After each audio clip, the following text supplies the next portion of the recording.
ఇప్పుడే country delight యాప్ని download చేసుకోండి. Download the country delight app now. Welcome to Suman TV. యుద్ధాన్ని మర్చిపోతున్నాం మనం. యుద్ధం కలిగించిన బాధను మర్చిపోతున్నాం.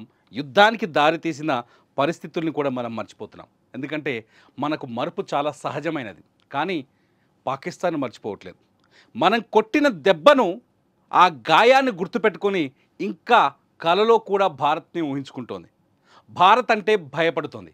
ఈ మాట చెప్పడానికి నాకు చాలా ధైర్యం ఉంది. ఎందుకంటే పాకిస్తాన్ చేస్తున్న చర్యలు, తీసుకుంటున్న నిర్ణయాలు, పాకిస్తాన్కు అందుతున్న సహాయాలను చూస్తే ఒకసారి మీకు అర్థమవుతుంది. చాలా స్పష్టంగా ఒక విషయం చెప్తాను. చాలా మొదటి విషయం ఏంటంటే పాకిస్తాన్కి IMF $2 బిలియన్ ఆర్థిక సహాయాన్ని అందించింది. 20,000 కోట్ల రూపాయల ఆర్థిక సహాయాన్ని. ఈ ఆర్థిక సహాయాన్ని పాకిస్తాన్ ఏం చేయబోతుంది? IMF $2 billion. IMF నిజానికి ఈ అమౌంట్ ఆల్రెడీ నిన్ననే ట్రాన్స్ఫర్ అయినట్టుగా కూడా కొంత ప్రచారం జరిగింది. ఈ డబ్బునంతా తీసుకొచ్చి పాకిస్తాన్ ఏం చేస్తుందో తెలుసా? ఇప్పుడు సరిహద్దుల్లో సైన్యాన్ని పెంచుకోవడం, యుద్ధ సామాగ్రిని పెంచుకోవడం, యుద్ధ సామాగ్రిని కొనుగోలు చేయడానికి ఉపయోగిస్తుంది.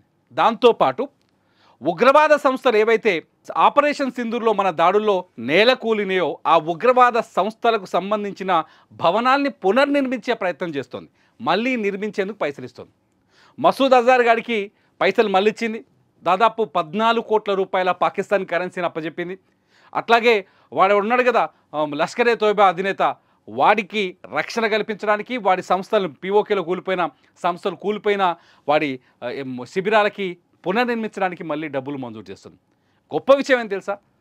ఉగ్రవాదులకు సంబంధించిన వ్యవహారాల్లో పాకిస్తాన్ పోలీసులు, మిలిటరీ డైరెక్ట్గా పాల్గొంటుంది. సిగ్గుందా ఇంకా పాకిస్తాన్కి? ఇంకొక పెద్ద డౌట్, అతిపెద్ద డెవలప్మెంట్ ఏంటంటే ఇది పాక్కు చైనా ఖరీదైన ఓదార్పు. చైనా పాకిస్తాన్కి మద్దతు ఇస్తుందంటే ఊరికనే ఇవ్వట్లేదు, పాకిస్తాన్ని బోలెడు వాడుకుంటోంది. ఒకసారి కీలుబొమ్మగా మారిన మనిషిని, ఫర్ ఎగ్జాంపుల్ మనమే కావచ్చు, ఎవడైనా మనం కామెంట్ చేస్తుంటే లేకపోతే మన అరచేతిలో ఇరుక్కొని మనం ఏం చెప్తే పని చేస్తాడు చూసినావు, ఆ పని వాని మనం ఆడుకుంటాం అనమాట. నా కొడుక చేయిపోరా, నేను చెప్పింది చేయాల్సిందే నువ్వు అని ఆడుకుంటాం, ఆడిస్తాం. అది సహజమైన మనిషి గుణం. అది సేమ్ ఇప్పుడు చైనా చేతుల్లో కీలుబొమ్మగా మారిన పాకిస్తాన్ని ఒక గేమ్ ఆడుతుంది. IMF నుంచి పైసలు వచ్చినాయి కదా, దాదాపు 20,000 కోట్ల రూపాయల అమౌంట్ వచ్చింది కదా, ఆ డబ్బుని రికవరీ చేసుకునే ప్రయత్నం చేస్తుంది చైనా. దానికి చైనా పాకిస్తాన్ ముందు పెట్టిన ప్రపోజల్ ఏంటో తెలుసా? వాళ్ళ దగ్గరున్న J-35 అనే యుద్ధ విమానాన్ని, 5th జనరేషన్ యుద్ధ విమానాన్ని కొనుగోలు చేయమని పాకిస్తాన్కి ఒక ఉచిత సలహా ఇవ్వడం. ఇంకా చెప్పాలంటే పాక్కు ఖరీదైన ఓదార్పు చేయడం. అమ్మా పాకిస్తాన్, ఇప్పటికే భారత్ కొట్టిన దెబ్బకి విలవిల్లాడిపోతున్నావు.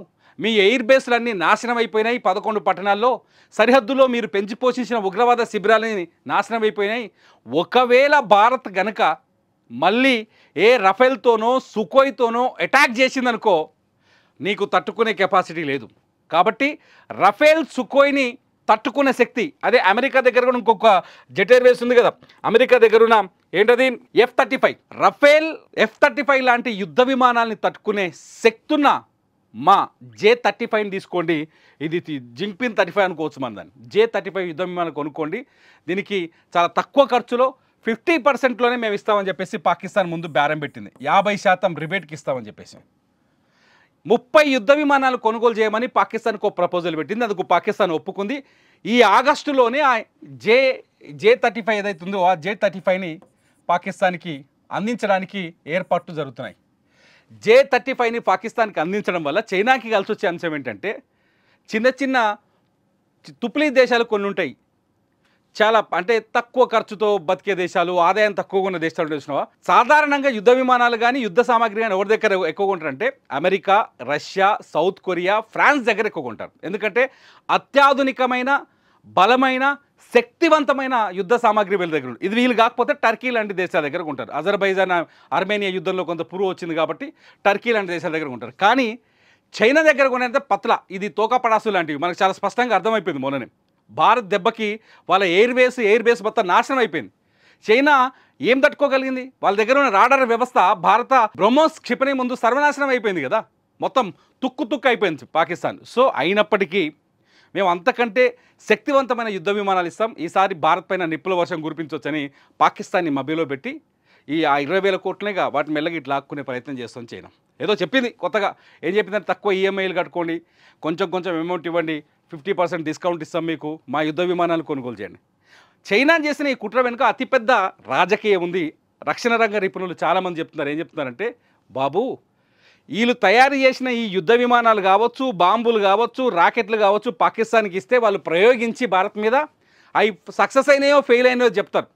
ఫెయిల్ అయినాయి అనుకో వీళ్ళు మంచిగా కొత్త తయారు చేస్తారు, మళ్ళీ దాని మీద టెక్నాలజీ మీద కాన్సన్ట్రేషన్ చేసి ప్రయోగం చేసి మళ్ళీ కొత్త తయారు చేసి దాన్ని అమ్మకానికి పెడతారు.